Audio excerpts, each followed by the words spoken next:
வாங்க இன்றைக்கி வந்து நம்ம ப்ளவுஸ் வந்து கழுத்து தைக்கக்குள்ள கிராஸ் பீஸ் போட்டு எப்படி தைக்கிறதுன்னு பார்க்கலாம். ப்ளவுஸ் நம்ம வெட்டக்குள்ளே இந்த துணி வந்து கழுத்து பகுதி வெட்டக்குள்ளே நம்மளுக்கு கிடைக்கும். இந்த துணி வந்து இது வந்து நம்ம கழுத்துக்கு போட்டு தைக்கலாம். இதை வந்து எப்படி கிராஸில் போடலான்னா, இந்த துணி வந்து குறுக்கு ரெண்டாக மடிச்சிக்கலாம். பாருங்கள், இந்த மாதிரி கிராஸாக மடிச்சிக்கணும். இந்த மாதிரி கிராஸாக மடித்து ஒரு கீரல் போட்டுக்கிட்டு அதில் அப்படியே வெட்டிக்கலாம். அதை அப்படியே ரெண்டாக வெட்டிக்கலாம். அதை ரெண்டாக வெட்டி இப்படி திருப்பி போட்டுக்கணும். இப்படி ஒன்று மேலே ஒன்று ஒரே சைடாக வர மாதிரி இப்படி போட்டுக்கணும். இப்படி போட்டுக்கிட்டு நாம் ஒவ்வொரு இன்ச்சு அளவுக்கு வெட்டிக்கலாம். மொத்தம் 3 பிட்டு வெட்டினோமா நம்மளுக்கு வந்து ப்ளவுஸ் தைக்கிறதுக்கு கழுத்து ஃபுல்லாக துணி கிடச்சிரும் நம்மளுக்கு.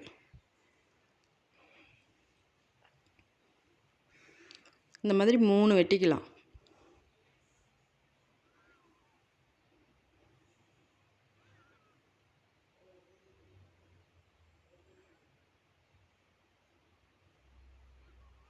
இந்த மாதிரி 3 வெட்டிக்கிட்டு இப்போ வந்து இந்த துணி வந்து இதையும் கிராஸாக போடணும். பாருங்கள், இந்த தளவும் இப்படி திருப்பி வச்சு போட்டு அதில் நேராக இப்படி தையல் விட்டுறணும்.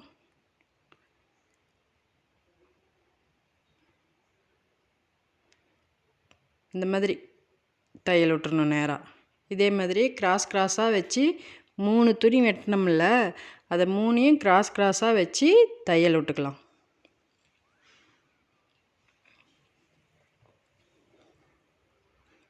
இந்த மாதிரி கிராஸ் பீஸ் போட்டு நாம் தைக்கக்குள்ள கழுத்து வந்து நம்மளுக்கு வந்து நல்லா ரவுண்ட் ஷேப் வந்து நல்லா வளைஞ்சி கொடுக்கும். நல்லா வளைவு, நம்மளுக்கு வந்து வளைவு கிடைக்கும். இந்த மாதிரி தைச்சிக்கிட்டு சைடில் வந்து கொஞ்சம் துணி இருக்கும், அதை வந்து வெட்டிடலாம். வெட்டிட்டு இது வந்து ரெண்டாக துணி ஒன்றா இருக்குதுல்ல, அதை ரெண்டாக பக்கமும் இப்படி விரித்து வச்சு நகத்தால் நம்ம கீறி விட்டுக்கலாம். அந்த சைடில் கொஞ்சமாக இருக்கிற துணியை வெட்டி விட்டு ரெண்டாக விரித்து வச்சு நகத்தால் கீறி விட்டுக்கலாம். பாருங்கள், இந்த மாதிரி நகத்தால் கீறி விட்டுக்கலாம்.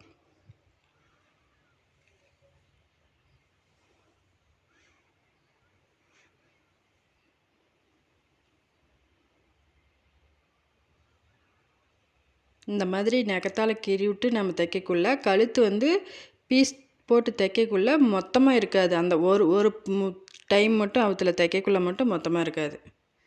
எல்லா இடமும் ஒரே மாதிரி கிடைக்கும் நம்மளுக்கு. இப்போ வந்து இதை மேல் பக்கமாக வச்சு தைச்சிக்கலாம், ஜாயின் பண்ணிக்கலாம். 3 துணி வச்சு ஜாயின் பண்ணிக்கலாம்.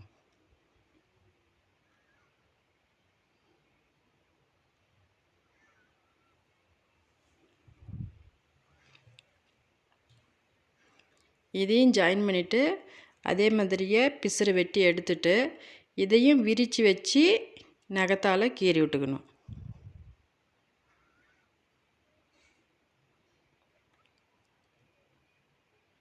இந்த மாதிரி நகத்தால் கீறி விட்டுக்குள்ள நம்மளுக்கு வந்து துணி மொத்தமாக வராது.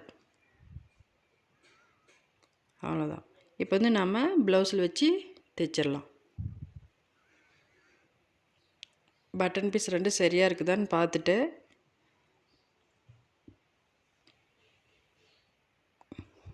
தளவு வந்து கொஞ்சம் மடித்து வச்சுக்கலாம். கழுத்து பீஸில் கொஞ்சம் மடித்து வச்சு தைச்சிக்கலாம்.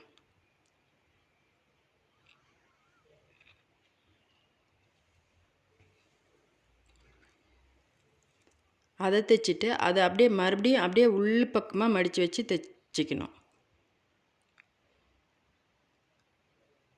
அப்புறம் அதை மறுபடியும் உள் பக்கமாக வச்சு தைக்கணும்.